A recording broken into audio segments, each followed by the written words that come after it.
kulishika neno la Mungu na kumpenda Yesu. Kulishika neno la Mungu na kumpenda huyu Yesu. Kuwanyenyekea.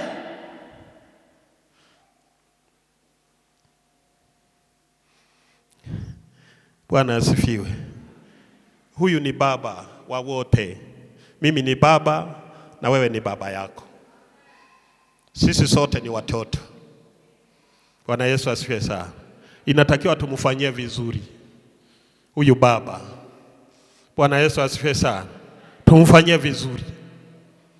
Iko sababu ya kumfanyia vizuri. Asiwe na hanga. Unajua, Bwana asifiwe, kuchunga ni kazi. Unapochunga watu ndani ya kundi, kuna utofauti tofauti. Mwingine ana uelewa mdogo, mwingine anaelewa sana, mwingine hana uelewa. Bwana asifiwe. Kwa hiyo wakati mwingine unakuta mchungaji hakwambii, lakini ukikaa naye karibu utajua wakati mwingine hata mahitaji aliyo nayo, na Mungu atakutumia.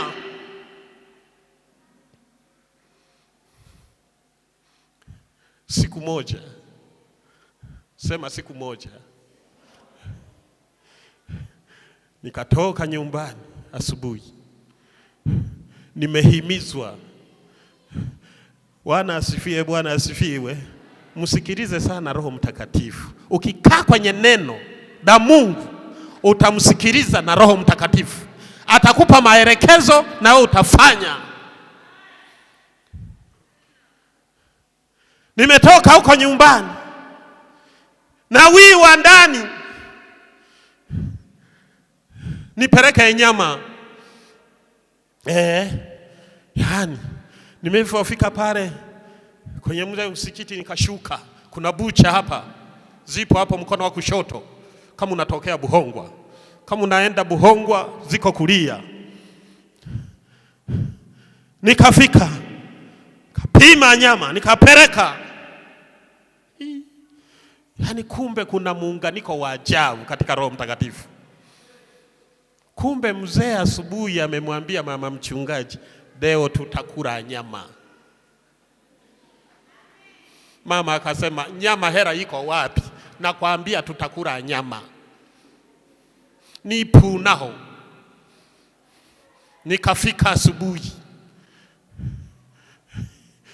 Bwana asifiwe. Silikatimia neno alilolisema mzee. Bwana asifiwe. Fanya vizuri kwa Bwana ili afurahi huyu mzee. Bwana asifiwe. Sasa hivi ana walezi wengi.